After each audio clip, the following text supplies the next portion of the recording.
tayo doon.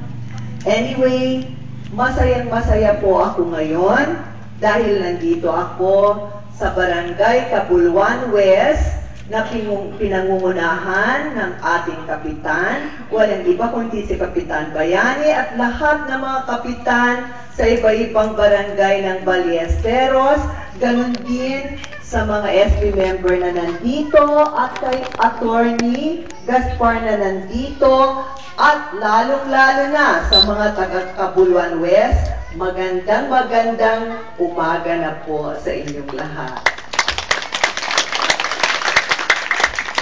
Ay kinagagalak ko po na nandito ako ngayon. Inibitahan ninyo ako na magiging coordinator ninyo. Masaya palang fiesta dito. Sana, Kapitan, matagal mo na ako inibita noon pa. Sa uulitin, Kapitan, imbitahin mo ako ulit. At kagaya ng sinabi po kanina ni Sir doon sa introduction niya sa akin, ang pamilya po namin ay laging bukas para po sa mga taga-Ballesteros.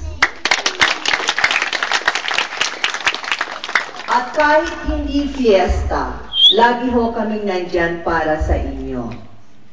Kaya nga ho, kahit saan kami pumupunta, kahit may commitment kami sa mga ibang bayan, basta Ballesteros ang nag-imbita sa amin, laging pumupunta po kami. Kung hindi ho ako, isa sa pamilya namin.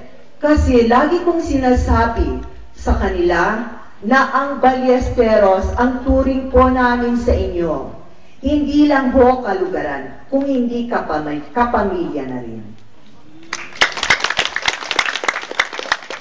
Alam po natin na tayo mga Pilipino, mahilig po tayo na magdiriwang ng ating kapistahan. Ito ho ang paborito nating tradisyon na ipinagdiriwang or ipinag-celebrate po. So, itong fiesta na ito, hindi lang ho ito pangkasiyahan. Dito rin natin nakikita ang pagkakaisa ng bawat isa, lalong-lalo na ang mga liderato natin dito sa mga barangay. At nakikita nyo naman yung kanilang pagsama-sama para po sa ikasisiya ng kanilang mga constituents o kayo pong mga kanilang kalugaran. At ang fiesta o pista, isa rin po itong paraan para tayo ay makalikom ng mga pondo para sa ating pangserbisyo sa barangay.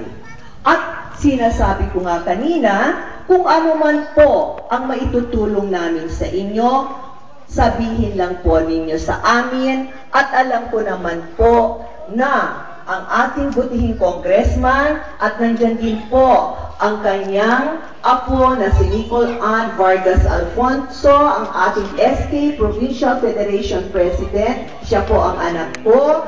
Ganon din ang pamangkin ko na si Boy Melvin Vargas Jr. at ang aking kapatid na si PCL President Presi Vargas. Lahat po mga yan nakahandang magserbisyo po sa inyo. Kung ano man po ang pangangailangan ninyo dito, sabihin po ninyo sa amin at gagawin ko po ang aking makakaya para maibigay yung request ninyo. Kagaya po ng sinabi ko kanina, hindi namin nakakalimutan ang suporta ninyo sa amin, ang walang sawang suporta nyo sa Pamilya Vargas. At yan po ay taus-pusong nagpapasalamat ako sa inyo. Hindi po namin yan nakakalimutan. Kaya nga nung fiesta or town fiesta ninyo, pinatanong po ng ating butihing congressman kay Mayor Vincent, ano ba ang maitutulong namin sa inyo? Ang sagot ni Mayor, huwag na. Congressman kasi, marami na kayong naitulong sa amin. Pero nung sinabi ko kay Congressman Vargas, magdala na lang tayo sa kanila ng artista at matutuwa ang mga tao, yun po, dinala namin si Ana Lea Javier. Kasama ko rin ho siya kanina, kung pwede nga lang, padaanin ko dito, kaso lang dumiretso ho siya doon sa Ilocos.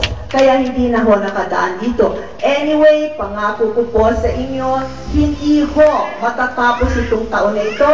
Babalik sa atin, hindi lang si Ana Lea Javier. Magdadala pa po kami ng mga iba-ibang artista, kagaya ng ginagawa ko sa bayan ng Abulok. Bawat fiesta namin, nagdadala po ako doon. At asahan po ninyo sa susunod yung fiesta or bago po matatapos itong taon na ito, magkakaroon po tayo ng free concert para po sa lahat ng tao sa bayan ng Ballesteros. Sana po, hindi ito ang huling pag-imbita ninyo sa akin at asahan ko po na tuloy-tuloy ang pagsasama-sama natin at nangangako po ako sa inyo, kahit saan, kahit anong oras, nasa likuran po namin kayo lagi at ganun din po kami sa inyo. Sana po tayo ay magkasama lagi at inuulit ko po, maraming salamat sa inyo.